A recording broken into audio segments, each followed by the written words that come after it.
What's up? It's Friday. You know what that means? It's time for another No Tracers episode. Let's get into it. Welcome to No Tracers, the podcast where I take you on an adventure through the hidden gems and forgotten corners of the world. From abandoned buildings and tunnels to rooftop views and street art, join me as we uncover the secrets of the urban landscape.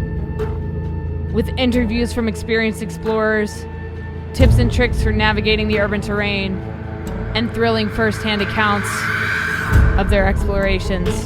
Get ready to discover the world like never before. Come explore with us. But remember, leave no trace. Hey, happy Friday, everybody. Hope you are doing well. Hope you're gearing up for another weekend of urban exploring. If you're headed out, be safe. Bring fucking water with you. Do not forget the water. Oh my God. So this week on the No Tracers podcast, I got hit up by Kyle Urbex, and he was like, yo, you need to have this paranormal team on. They're from the UK. They're called SpiritChasersUK. They're a group of 4. You got to have them on the podcast. And I said, you got it, my guy. So this week on the podcast, we are speaking to paranormal team SpiritChasersUK. The 4 of them are on the show today. Very excited to have them all together for this episode. Can't wait to dive into the world of paranormal investigations in abandoned places. Their story is awesome. Their investigations can be found online, Instagram, Facebook, TikTok, YouTube, all at Spirit Chasers UK. Their links are down in the description of this podcast for you guys if you want to check out their stuff. While we are talking, you can go ahead and do that. I would like to know where you're exploring this weekend. So if you guys want to hit me up on Twitter, at No Tracers, let me know where you're exploring this weekend. Let's have a chat, share some photos with me on there. And yeah, thank you guys for tuning into this episode of No Tracers. If you're new, please hit the subscribe button. We got new episodes every Friday. If you want to come on No Tracers, hit me up on Instagram or Twitter at No Tracers. Thank you guys so much for listening. If you like the show, please do me a favor and leave a rating and feedback. And if you're interested in supporting me further as a photographer, I have two photography books out that you can find at notracers.com. I've also got a bunch of merchandise, t-shirts, beanies, patches, all kinds of stuff. So if you guys want to check some stuff out, notracers.com. Before we get into this episode, I need to thank the new partner, the new endorsement, the new sponsor of this podcast. Check out Smoke Blackcraft. I know a lot of you guys out there that explore also smoke weed, which is cool. I don't smoke weed. I vape CBD. I take CBD like tinctures and gummies, things like that to help with like body aches and anxiety after, exploring an abandoned place. So if you guys do smoke though, I think it's great. Weed is awesome. I just don't smoke it myself. I haven't since 2021, since before my top surgery, because my doctor said not to because your lungs promote healing. And so he was like, you can take edibles if you want. And I was like, nah, I'm just going to like chill from THC for a while. But I am 420 friendly, and I get that a lot of people that explore also smoke weed. So head over to smokeblackcraft.com. Check out some gear. They just came out with extracts, and they are working on a CBD line. So definitely check out Smoke Blackcraft. Use promo code just the letter K for 15% off your order. Thank you guys for supporting me through that. I appreciate it. Without further ado, Spirit Chasers UK, let's talk. How long you guys been exploring? What do you do? And who are you? When did we start this now? I think it was like a good couple. It was January, February. Yeah, about then. So about January, February, we started the group properly. Me and Sophie used to do it like a good few years ago, didn't we? Just like we've been to like a couple of abandoned places and bought like a Ouija board. We didn't really know what we were doing at the time, did we? It was more just like, oh, we'll just go and see what happens. We'll go for a little nose, and we never really stuck anything out, did we? It was just like a one-off kind of thing, really. Yeah, and then I think we did it like once or twice as a group. And then that just sort of started it all off for us then. We started taking a bit more serious, taking like better precautions doing it. Where was the first place we went to? Was it the bungalow together? No, it was... I can't remember. I said it the other day. I think it was. It wasn't. Bungalow. It was something else before. It was that house by the road. Couldn't get into. Do you remember? No, I'm pretty sure it was the bungalow. No, I think it was the bungalow. So we'd found somewhere abandoned that was in Chester. We thought, oh, that'd be something fun for us all to do as a group. I don't like that bungalow, I'll be honest. No, when we went and the vibes, it was weird. It was crazy, wasn't it? Yeah. When we when in that one, we took obviously all the equipment and stuff in there, and we took the board in there, hadn't we? Yeah. And it was me and Siobhan who was on the board, and the other two were stood behind us, and the cat ball on the other side of the room had started lighting up, but before it started lighting up, something got... It was a bang. It was like a bang, or something got thrown, or something. We had no idea because none of us had seen it, but the cat ball was lighting up just after the bang as well, which was really weird, wasn't it? Yeah, it sounded like if we put the cat ball on like a little plate type thing in the bungalow, it sounded like someone had hit the plate. And that was what caused the cat ball to go off, but we just missed it because we were too busy looking at the board. Yeah. We got it off the board, didn't we? But we just didn't get it happening. We just heard the bang, and we turned the camera around really quick, and you see the cat ball going off. But I think that's what kickstarted it. We were like, oh, that was intense, and we should do more of that. Yeah, I think it gives adrenaline rush, doesn't it? No, it does. So like it basically it's like that though, isn't it? Like everywhere that we go to, it's like chasing that rush again. Yeah. Because like it's not guaranteed. Obviously, everywhere that we go, that something is going to happen. But we just try our best, don't we? Like encourage them, sort of thing. Yeah, you've got to just try and build the energy, haven't you? You know, a lot of laughter, a lot of positive vibes, and everything when you go in these places is definitely a must. Yeah. You know, you go in there dead energy and you're tired and you can't be bothered, you're not going to get a lot, you know. You've got to go in there in the right frame of mind. Yeah. How do you guys approach investigating an abandoned place? Because, you know, some paranormal investigators, they go to like hotels that people actually stay at or whatever. But how do you guys approach going to an abandoned location and also doing an investigation there? Can you guys like walk me through like the typical steps you take from like finding out the kind of place you're going to explore to actually doing an investigation there? If we do it quite a few different ways, so like all of us, it is quite a long process. We all tend to do our part with like research and places, stuff like that. So like you can find articles, or we follow like a lot of pages like on Facebook, and we've got like quite a few contacts ourselves over the past few months who have helped us with really good places that have got a really good backstory to them, or they do carry like a high energy. But there's quite a bit that goes into it. But no, it's just mainly that, isn't it? Just like a lot of research and try and be consistent. Yeah, so you get the location sent to you, and then it's like checking out maps, Google Maps. Yeah. How easy we think it's gonna be to get in, whether we can actually get in. But then we like to try and have backup locations around it just in case, because we've been to quite a few places where we've got no access at all, and then we're scrambling to try and find somewhere else. And then you're looking into the history of it, really, or most of the time we don't really have any like background of the place. It's finding out when you're in there, because you find like newspaper articles, you find letters, family pictures. We went to a place where it was an old couple that clearly lived there, and we didn't know much about it, but then we found bits of paperwork where he was like in the army and he'd actually been injured and he was honorably discharged, and that's where you get all your information from. Yeah, but we take like a lot of precaution going into them as well, so like we won't ever just go into a property just open-minded, like no one's going to be like scouting in here or anything. So you do have to be like quite careful with that as well, because obviously with us not going to high-profile places like open hotels, stuff like that, we do run the risk of obviously there being like homeless people in there, or anything of the sort, isn't there? So we do have to really scout out the building first before actually doing any sort of like investigation beforehand. So there's quite a bit of research that goes into it before we actually head out. You've got to just be, like you've said, you've got to be cautious before you go in there, Yeah. Most of the time it works out well, though. We've never like actually came across anyone being in the building, or fingers crossed. Fingers crossed, touch wood, that doesn't happen. But we've never had anything like that to deal with as of yet. Yeah. I mean, we've had that one fella when we went to that place. We went to a house one time, and this was in the day, weren't it? We just gone in there purely just to have a look and see if it'd be worth going or not. Sometimes you go in these places and you can get quite a vibe as such, like it can be quite an eerie vibe. So we went in there anyway just to have a little look, scope the place out, come out of there, and there was a neighbour standing outside, and he was like, "Oh, what are you doing in there?" He was swearing at us and all the rest of it, and we were just like, "Oh, we're just having a nose," we're just there and exploring. We didn't want to go into the whole paranormal investigators because I thought that would have kicked them off a little more. People tend to think it's like satanic. Yeah, people think it's stuff. So you just, when you're in that situation, you just kind of play it off a little bit. But That was it really, wasn't it? Yeah. There was nothing else to that, and Touch wood, that's as far as it'll go. Yeah, hopefully not.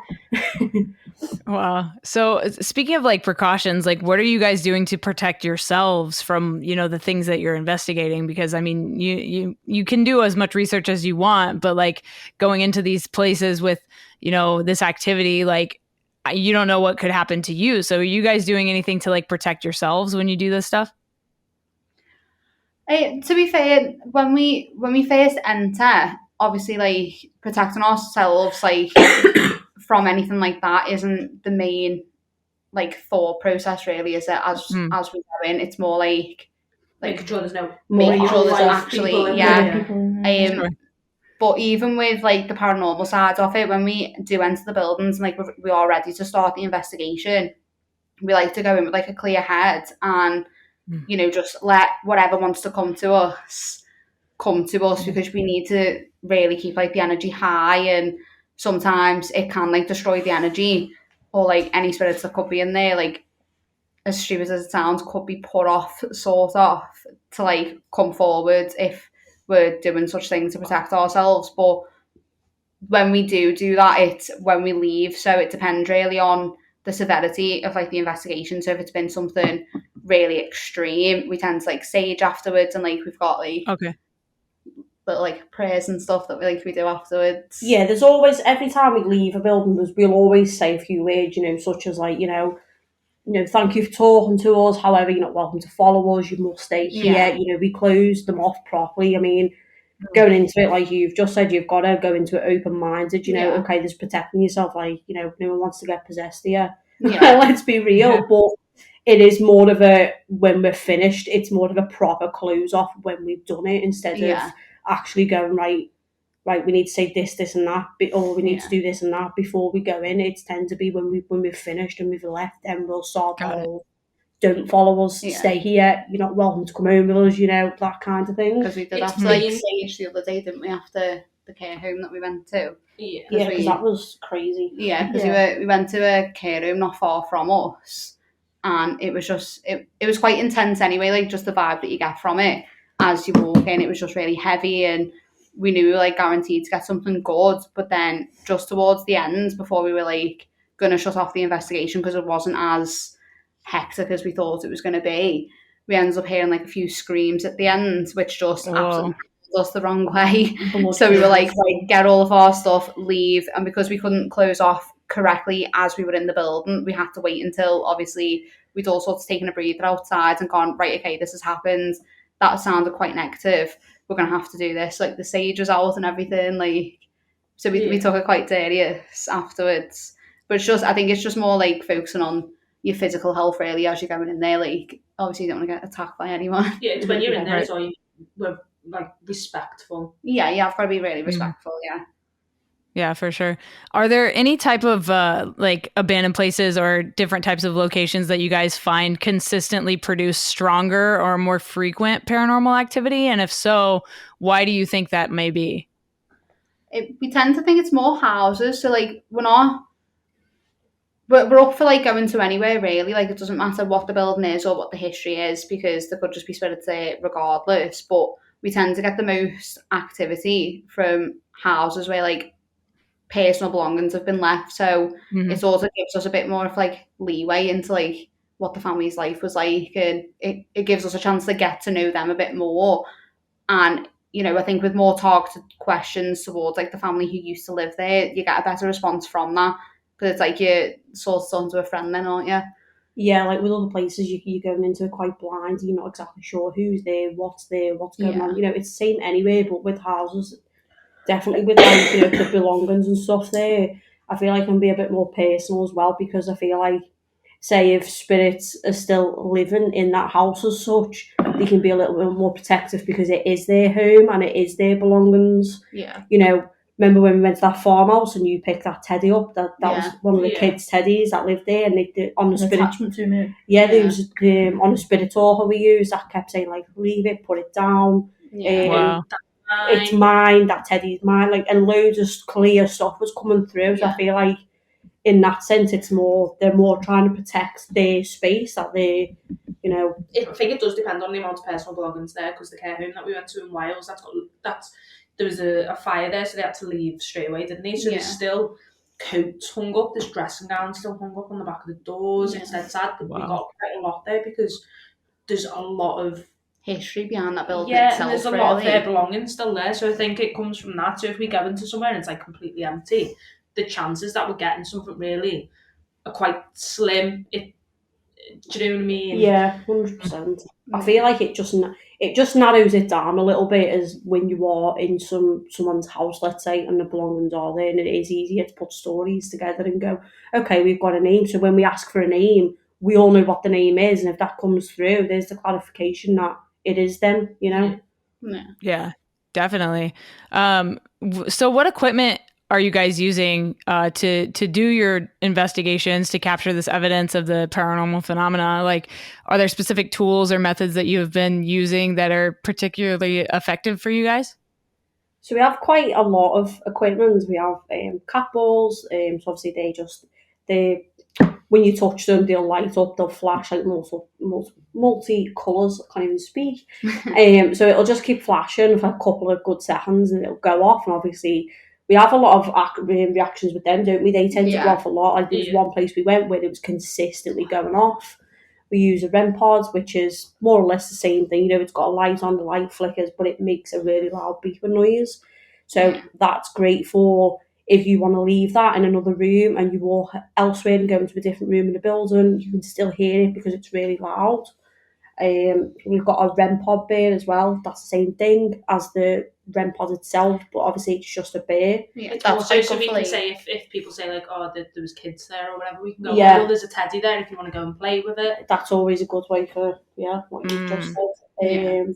Use a spirit box, which is obviously like a radio, and the radio, they've got white noise on, so that's when they can come through and communicate with us through that way.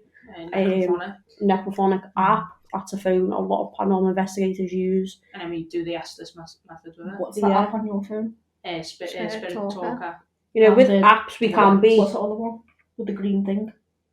Oh, the camera one. Yeah. Oh yeah, so there's one with a camera, so it picks up like figures, doesn't it? Yeah, so if we put it on us, it would show it'd show like our outline, the legs. You know, SLS. I feel like with apps though, you know, it can be a little bit but is it just, you know, pre-programmed? Is it something that is just going to come out? But the responses that we've had from them, a lot of the time it resonates, a lot of it makes sense, you know, such as like names, or like, you know, there was one time we were on a Ouija board and it was giving insults on the Ouija board, and then on the Spirit Talker it was like not friendly, so you can see in a sense there it resonates, you know, it's not going to come out pre-programmed as that at that time while we're on the board, you know. We were in that house the other day, and we were stood in a room, and there was 3 of us who had our torches on.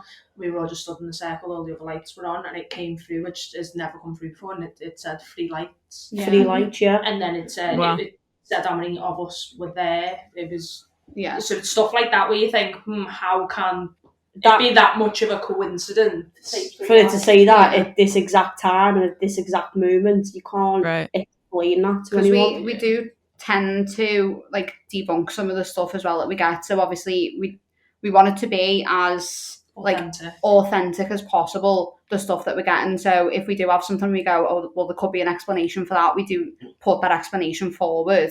But there have been times where it's been a bit like, oh god, like there's no explanation for that at all. So like we went to the prison, didn't we? And I was sat on the stairs and we used a necrophonic on the phone, and Dottie asked like, where's Siobhan sat? And it said clear as day, she's on the stairs, which was a little bit. With those 2 apps in particular, definitely say like they're the most. You do have to pay for these ones as well, so they're probably the most ones that you could totally actually rely on. And we've got the K2 as well. Yeah, K2. That's just like energy frequencies. Energy frequency, yeah. There's that, and we've got 3 Ouija boards, haven't we? I mean, you know, with the Ouija board, we do use it, but we use it when we feel like the time's right. Like, you know, we'll get it out sometimes, but I feel like we don't get out as often as we used to now, because I feel like you get so much on the other equipment, and other things happening. You just don't feel the need to get it out when you're already getting responses. For sure. Have you guys encountered like skeptics or critics who challenge the validity of your investigations? And if so, how do you respond to their skepticism? You'll get that with anything though, won't you? There's always going to be somebody not believe in it or be skeptical, and all we can do really is put out what we've found. And if like we said before, if we find anything in it that we can debunk, then we will do that first. So if anybody has an argument, invite them to come along. If you like, come and see for yourself. I think that's like one. Obviously, it's quite a tough topic for people to sort of understand unless they're in it, because we were quite skeptical when we went into it. So that's why debunking as much as we can is like our main priority, because obviously we've been skeptics before until we've actually had it, and it's completely different, seeing it behind on a screen than it is actually being in the room. It's one of them, you need to see it to believe it. When you're there, this is my point. So like when you are, I've spoken to people about it before, like in general conversation, I've been like, what's your opinion? Like, what do you think? And I don't know, I would just think it's a bit rubbish, you know what I mean? And I'm like, no, but when you're there and you witness it and you feel it and you see things for yourself, you have a complete different But everyone's entitled to obviously their opinion on the subject, because it is quite like you say, it is quite a skeptical subject, really. It can be a touchy subject as well for some people, can't it? Obviously. So you've just got to sort of let people have their own opinion of it. We know ourselves what we've experienced. We know how authentic we are with it all, and any evidence that we capture, we'll always make sure it's 100%, there's no explanation behind it, and it is genuine. So obviously, if we know that ourselves, and we've got our followers and our group, haven't we, who obviously love and support that, so that's all we can ask for, really. If people have a separate comment on it, then it just is what it is. Unless they've experienced it for themselves, there's nothing really we can say or do to sort of change it. Everyone's going to have an opinion. Someone's going to have a negative comment or something to say on everything, so it's just best to just ignore it, sort of thing. Especially the media side of things, it can be a bit crazy. Yeah, definitely with the social media aspect of things, everybody's a skeptic on there, and everybody wants to have their opinion voiced and blah blah blah. It's like you can only provide so much evidence, and then they're still in their whatever situation, so they're just gonna deny everything unless they experience it, and that was the case for a couple people that I have done investigations with that were new to it. They went into it super skeptical and then went to the location and experienced some things that they can't explain, and so it kind of swayed them, to kind of look deeper into their own feelings about it. And so I think it's if you're out there and you are a skeptic, you should just go experience something. I think that's the only way to get them to kind of understand and bring them into the world of paranormal investigations and paranormal activity in general. It's a major see it to believe it sort of thing, isn't it? Yeah. So we've all come into the group though, because we've all experienced things individually. Yeah. So that coming together of it just shows that you do need to see it to believe it, and then you can be completely involved in it then. Yeah. I think everyone should try it at least once, just to obviously get a proper insight to it. Because, I said, it's different just watching the video of it than actually being in it and seeing how it's done properly and, actually being involved in it. But, like I say, everyone's going to have, an opinion on something, aren't they? So just got to take it on the chin. Yeah, definitely. Have you guys ever experienced any, personal physical or psychological effects after investigating a particular location? I wouldn't say, psychological. We haven't had anything. I feel like it can be very draining, after long periods of time of investigating. You get feeling. Sometimes even yet while you're investigating, you can get a heavy sort of feeling. You feel the weight on your shoulders. You just feel. Chest pain though with one with you that time. Yeah, you have actually. You had that in the bungalow, really. That quite affected you, actually. So I think, things can affect and things can make you feel certain ways. I mean, none of us have come out of there and been oh God, I think I was possessed. We've gone into a depression phase after or anything like that. It's just at the time of moment, you just feel mentally and physically drained because it takes so much of your energy. You just feel dead. You're just knackered, aren't you? You just want to go home and sleep. There's been a few times where like maybe we've been like touched or like tapped, but again because we are trying our very best like to debunk everything, we're like, oh, maybe I've just brushed into something or like, I swear. Yeah, it was a fly touching me, it's okay. but no, that's not really like the main bit, is it really? We rely more on it's more just the draining feeling, the heavy feeling, the vibe while you're doing it. Sure. So how are you guys ensuring like the emotional well-being of your team while you guys are doing these intense paranormal investigations? Like, are you guys like, do you guys have like code words or safe words to like, if you're like, I need to leave, or do you guys just kind of like follow through all the way to the end? We tend to just follow through because I don't think we really had too bad of experiences where we felt like we've had to go. Like there's a few times where Dottie's been having like a panic attack, so she just goes, right now I need to leave. I need to go, and that's it. She makes that very clear. If she wants to go, or if any of us in that case wanted to go, I think I'd like to think any of us would just go, no, I've had enough, I need to go, I don't feel good. Yeah, we're all very clear and upfront with each other about how we're feeling. Or like, I need to nip out 5 minutes for a bit of fresh air or something. We'd always be upfront about that. We definitely do checking in. Yeah, because obviously you and Dottie as a couple are going to check on each other. Me and Siobhan as a couple are going to check on each other. So it's you're keeping in touch with each other the whole way around. Yeah, that's perks of the two couples. You know? Like that, you know, you're feeling okay. The other one's like, yeah, and then you stand there like, you guys all right? You know, we'll always check in, make sure everyone's good. Especially if something like really weird has happened. Like again, going back to it, like the scream that we heard, we were all like, I was like, what the hell was that sort of thing? Dottie made it extremely clear she was done. She was like, no, need to go. She was jumping up to get the lights. Like, she grabbed all the equipment quicker than anyone could say boo and was out that door. She was like, no, that's it, I'm done, I'm going, goodbye. But if we ever feel like we do need a break, like Chloe said, we are really like upfront with it. We're just like, no, listen, I need to take a few minutes. Like this has hit me a little bit.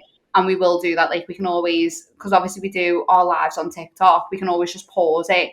And, you know, our viewers are really kind about stuff like that, aren't they? So they are quite supportive with it. And like, they tell us to leave if like they think we need to. And, you know, they'll be checking in like, hope you said okay, girls. Like, it's quite like safe and all that. Like the support group we've got are very nice. We're quite lucky to have them. It's really good. It's like a good support system, really. But we do always make sure that we check in because, like you said, it can be like really draining and your energy you feel it just leave your body and you're like, oh, you know what, I've had enough now. It is. It sometimes feels like you've been out, like you've been up all day, like for the whole night and a day, hours or something, and you just feel completely wiped out. Yeah. It's quite a strange feeling. Like I know what you're talking about, that draining feeling after you do an investigation. I recently did an old plantation house here in Tennessee, and one of the like generals of the Civil War was at this place back obviously during the Civil War era. And there were like thousands of troops that were stationed out front of this plantation home. So like imagine like 10,000 men just like, you know, trying to survive in the wilderness, you know, and also going into battle. And so like the energy of that place was crazy. And it was completely draining. By the end of it, I was like, yeah, I need to like take a second and like recharge my battery. You know, it's a lot to put into this stuff. And for you guys, like what got you into paranormal investigating in the first place? Like what made you guys kind of attracted to this field? Well, me and Sophie sort of had like an interest in it a few years ago. So like it wasn't really, we had an interest obviously in the paranormal, but back then it was more so like, it was more the abandoned buildings, like just seeing like the beauty of it just completely crumbling basically. But then obviously after we've all sort of had our own personal experiences and sat here and talked about it, we were like, you know what, we should just do it. It was just on a whim. We were like, right, let's just try and do it professionally. And you know, back in the day, like a few years ago, Sophie basically lived with me for like a good few months, and I had quite a lot of activity in that house as well. So that sort of brought us like, off, didn't it? 100%. That was when I bought my first Ouija board. Yeah, we still got it, haven't we? The little one. We still use that to this day. Mum was having a lot of weird stuff happening in the house. Like the wardrobe doors were being swung open, the drawers were being opened, clothes were being pulled out, towels were being flung across the bed. It was at the end of the bed, really nice, and I don't think Michael liked it. No, you're good. Go ahead. she'd rolled I always remember she rolled these towels up in a certain way off TikTok, right? She was like, oh, I've seen the video on TikTok, and I was like taking the piss out of her basically, and I was like, you've got too much time on your hands, you have. I was like, not with your towels all the time. And she was like, no, but they look nice. Come on, they do look nice. So, I'm like, yeah, whatever. And I'm like, we're ready to go then. So we went out shopping, didn't we? So we went out shopping. She closed the bedroom door. She always did, didn't you? Yeah. So we go out, come back a couple of hours later. And I was like, hey, should we go and check your room? See if any wardrobe doors are open or anything? Because this was a common thing at this time. Yeah. Things just were reoccurring all the time. So we'd gone upstairs and all of the towels had been picked up and flung across the bed. Oh my God. You were out of the little rolled up fancy way she put them. I was very mad at the situation. I just spent hours doing these towels. Yeah, she had a good couple, about 15 towels rolled up in this particular way because it looked nice. And I was like, that's it. I was like, the ghost is even my mate. Look, and I don't know whether we sort of call him Michael. I don't know. It just came, and then that was it. But it was like, oh look, even Michael agrees your towels are crap. You know what I mean? And that was it. And we just talking about it then, but. Because you've sort of got to find the humour in it, and you sort of have got to laugh some situations off. So you cry. Yeah, got to laugh so you don't cry. So there was a time I was in the house on my own, wasn't there? Me and you were on FaceTime to each other. Yeah. And she was like, wouldn't it be funny if Michael ran up the stairs and there was just a booming up the stairs? I didn't hear it at all. And she was like, did you hear it? And I thought, please don't not while I'm here on mute. She was like, I'm on mute, stop. And I was like, no, I'm being serious. Someone has just ran down your stairs. Because I had my headphones in, so I heard it clear as day. It was crazy. Yeah. But no, that's basically where it started, wasn't it? We had our little mate Michael, and then it went really quiet for a few years because I moved, and then now the house that me and Chloe are in now, there's just the odd bit, isn't there? It's almost as if he's making a little reappearance with your bedroom light, and that is it. You thought you forgot about me. It's the bedroom again. It's the upstairs again. Your bedroom light, last night. We were sat downstairs on the couch, and I think Sean was texting you. I was playing the game, and then we could just hear so Bella, our cat, was in the living room with us, and so when she comes down the stairs because of her claws, it makes a noise with the carpet. Oh yeah, because the claws get stuck in it, don't they? Yeah, and it sounded like that going up and down the stairs, and I just paused the game and I was like, can you hear that? And she was like, what? And then it started happening, and I was like, that's not Bella, because she's sat with us. We don't have another cat. Oh. Yeah, it could have been okay. But it's stuff like that. There's noises, and things have moved, haven't they? The dolls was a good story. Yeah, so we managed to get these dolls off someone who we know, and he was like, I don't know the history on them. He was like, so you can have them, and I was like, fantastic. I took them home. Obviously, Chloe wasn't too impressed. I don't like dolls. She's not a big fan of dolls, and they're not too attractive, but they seem to just fall off everywhere. So no matter how stable you've put it on something, they'll fall off or they'll be in a different position. We come home one day and they were on top of the door. So the arms were over the door. Yeah, they would prop themselves on top. Yeah. But obviously, we're around each other all the time in the house. That we've got weird issues that we can't not be in a room together. Yeah. Obviously, you would have known if it was one of us because we've both been out, we've both come back, we've been around the house together, and we would have seen at least one of us attempting to put them on top of there. So the blame game as usual, you've done this, no, you have. But then obviously when you put it into retrospect, we went not with each other to be able to do it. So it's just weird little stuff like that, really, isn't it? Yeah. So it's nice actually taking a break from our house to go somewhere else. Go and meet some other ghosts. Yeah. I've had enough of Michael now, let's leave. I said oh my God. Made a reappearance and come back. Yeah. Yeah, definitely.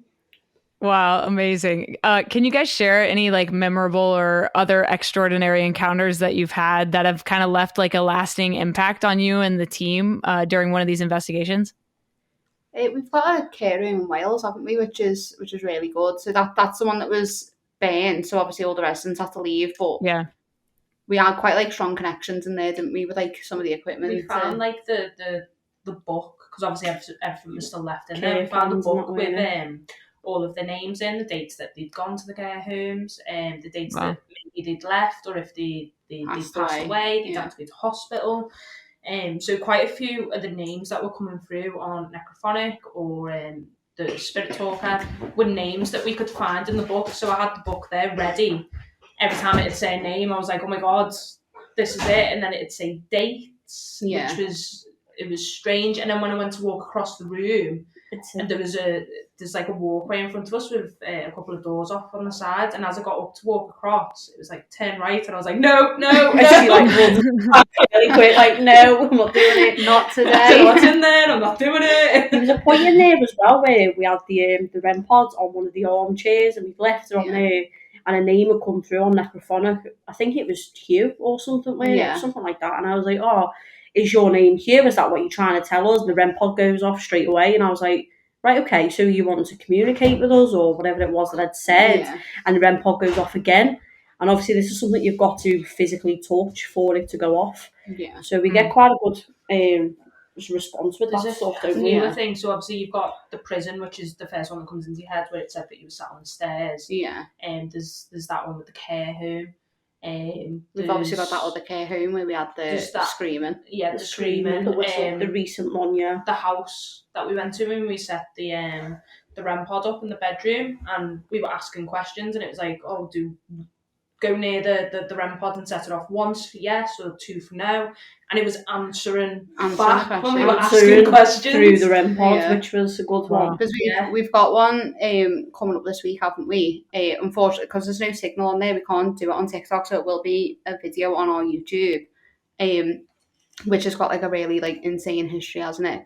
Yeah. And we went to visit it like a couple of weeks ago now, wasn't it? Yeah. And even just the feeling outside of it, I think because it's so big and so daunting, so open and so in every direction, like you can get through any window, anyone could come in there. It's huge. So that's like an exciting one for us this week, isn't it? Because even when we were outside there, just having a look at it, there was like growling outside, so we were like, there was movements in the bushes. So like, if there's anything like that outside, we do go and have a look, because like, it could be like an animal or it could be like a bird or anything like that. But there was not a single thing in sight.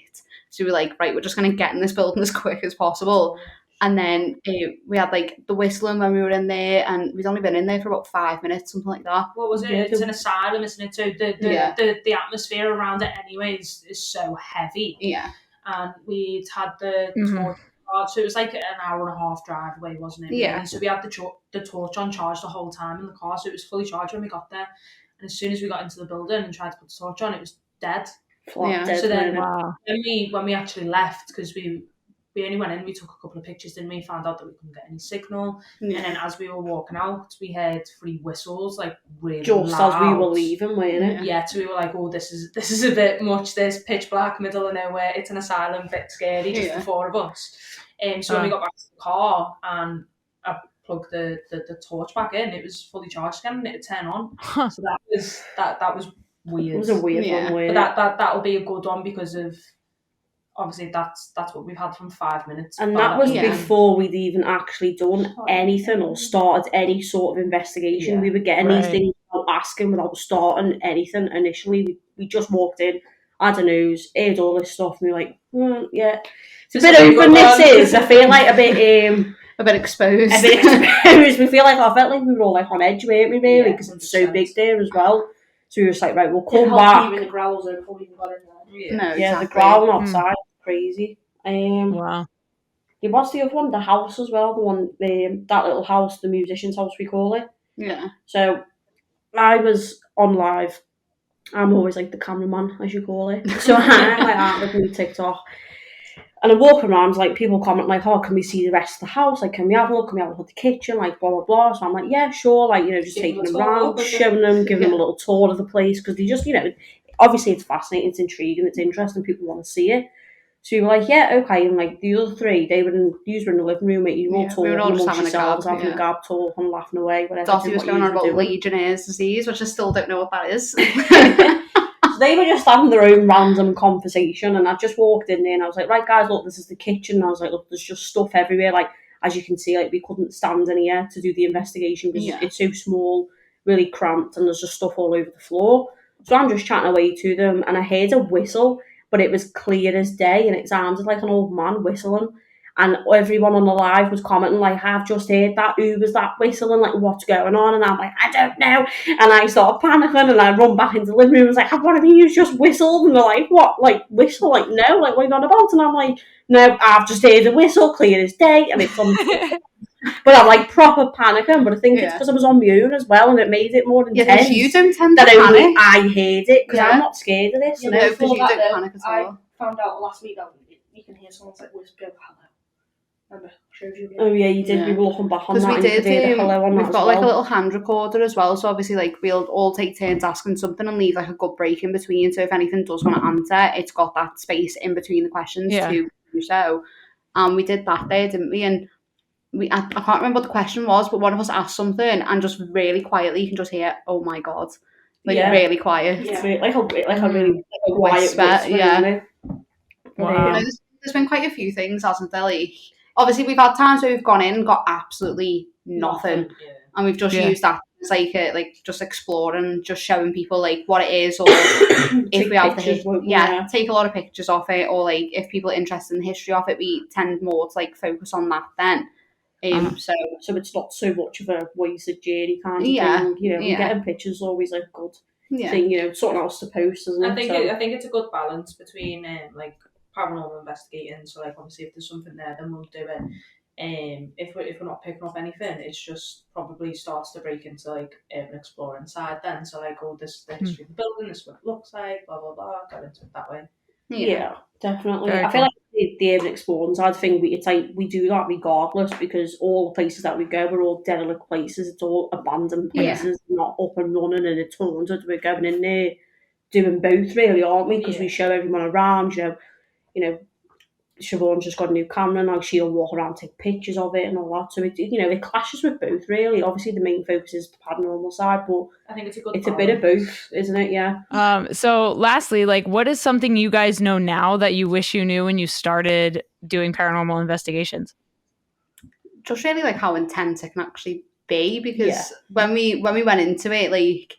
Even now, so like when we first go in, we're all happy, jolly, and then it's just a downfall from there sometimes. So like it's just mentally preparing more so for that. So like back in the day, like when we first started it, obviously it was just more like having a laugh and like just seeing what comes out and stuff like that. So I don't know, it's more so like mine would be like better torches, because like, I'm definitely scared of the dark.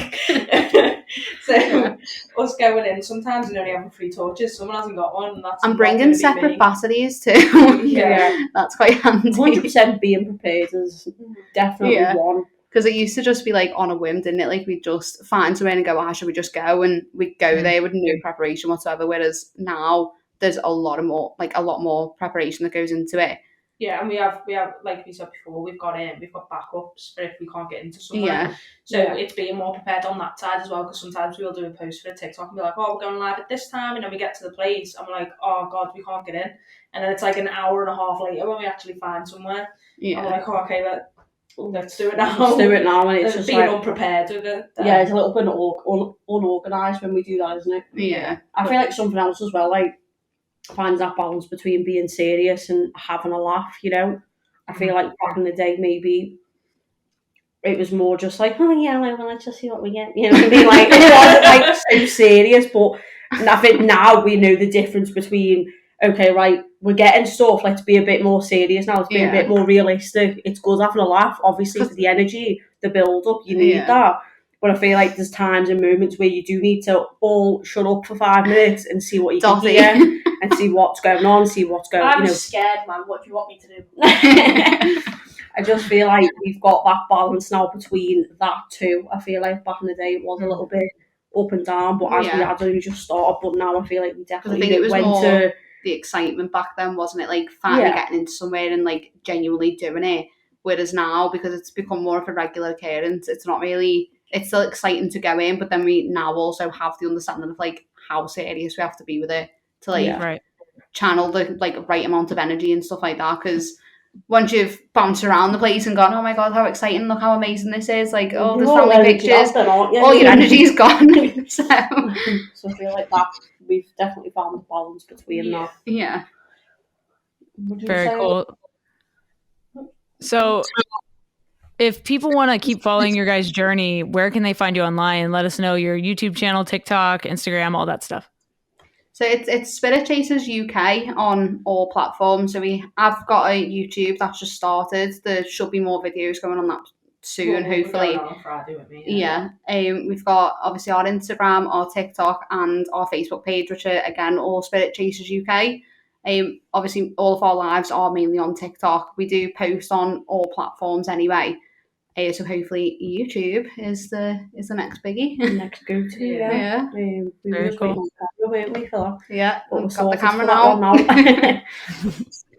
Well, congratulations on everything, guys, and I wish you the best of luck with your future investigations. Thank you for coming on No Tracers. Oh, thank you so Thank much. you very much for having us. Take care. So what'd you think of that episode? I thought it was awesome. I had a great time chatting with Spirit Chasers UK. The 4 of them are absolutely incredible people, and it was a pleasure getting to talk to them today. If you guys enjoyed this episode, please do me a favor and leave a rating and feedback on the podcast. It helps the podcast grow. It helps us find a bigger audience of listeners just like you.